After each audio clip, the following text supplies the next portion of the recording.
but they might not feel it's as bad as some other crimes. But of course, these gangs are involved in all sorts of things. Yeah, they're involved in drugs, they're involved with people trafficking, terrorism maybe. You know, it's big business. You're talking multi-million-pound businesses, and they're doing it consistently. It's not opportunist. It's gone from the days of the 80s where it's sort of, you know, so-called joyriding. This is organised crime linked to other crimes as well. You're quite right. Just to quickly say, the Metropolitan Police have responded on your particular case, Mia, to say there are currently no active lines of inquiry. If any further information comes to light, this will be assessed by officers, but you're obviously very pleased to be back in your car and driving. We are definitely.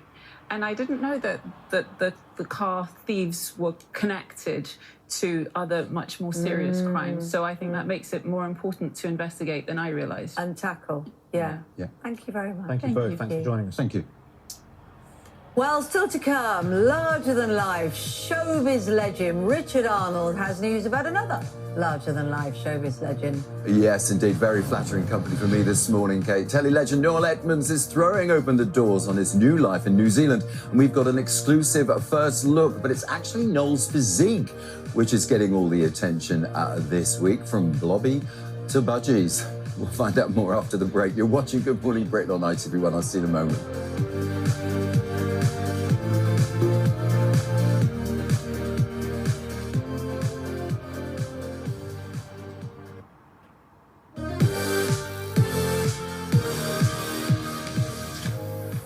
.25. Good morning, Britain. Richard Arnold is here now. The undead took to the red carpet last night. That's a bit like what us lot go to the awards do, I was going to say, a little bit too early for the National Television Awards, but nevertheless, glitz, glamour and the infected were on the red carpet. The long-awaited and much-anticipated 28 years later had its UK premiere last night. Jodie Comer, what a talent, Aaron Taylor-Johnson, Ralph Fiennes, all walked the red carpet to celebrate the third instalment from the 28 Days Later franchise, directed by Danny Boyle and written by Alex Garland. Now, this new flick is set almost 3 decades since the first installment and sees a group of remote humans existing amidst the aforementioned infected. Turns out, not a lot of acting was needed. Incredible actors and stunt performers on this film. They were in the makeup chair sometimes for 3 to 5 hours every morning. So when we were running away from things, we didn't really have to imagine an awful lot. You know, we were kind of gifted with the real thing, which meant you just had to react, you know. Super high octane, you know, really physical, a ton of running in this movie, as you would expect, and then there's a lot of other things you wouldn't expect, which is just as exhausting but more emotionally draining. Cracking review of Good Morning Britain Daily. 28 years later, it's cinemas tomorrow. 5 stars from many of the critics this morning, and 100% on Rotten Tomatoes as well. Because it's quite, you know... Niche. It was quite niche in a way, isn't it? And it's not been around a while. Sometimes these things come back and they're not good. Yeah, well, like I say, 5 stars. Love that.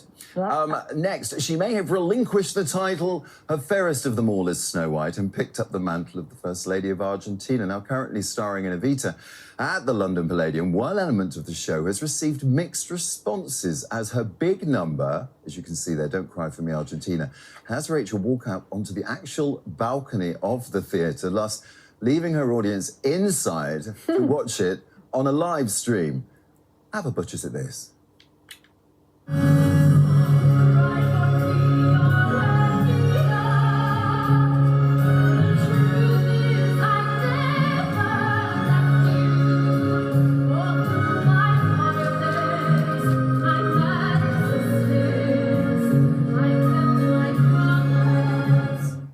So some fans have questioned why buy a ticket when you get the big number for free? Because if you're walking past the theatre... I'm going to go down. At a loose 9 o'clock is my top tip. You can get the big number. Evening. And do they do it as well for the matinee? Well, that would be 2 performances, 2 balcony appearances, right? Brilliant. Even with your gong from the King, you could... You know, you've never been on the balcony twice, have you? For the Palladium, I know, it's amazing. Amazing, amazing. Not all bad news, though, as Rachel Snow White has become one of Disney's most streamed films worldwide in just over a week of being available from home. So whether she's on a balcony, singing for a supper, or as Snow White, she's laughing all the way to the bank. Now, there was Noel Way. You'll wait and see what we did there. No way we were going to miss this one, as former Deal or No Deal host Noel Edmonds showed that he's no Mr. Blobby after being named, and wait for this, Heat magazine's Torso of the Week. He's 76. This comes as Noel makes a telly comeback with his brand new show based in New Zealand, Noel's Kiwi Adventure, which sees him taking on a new hospitality venture. He's running a pub with his wife Liz and a brand new lifestyle. We've got an exclusive clip showing just how he gained himself that award-winning torso. Here you go.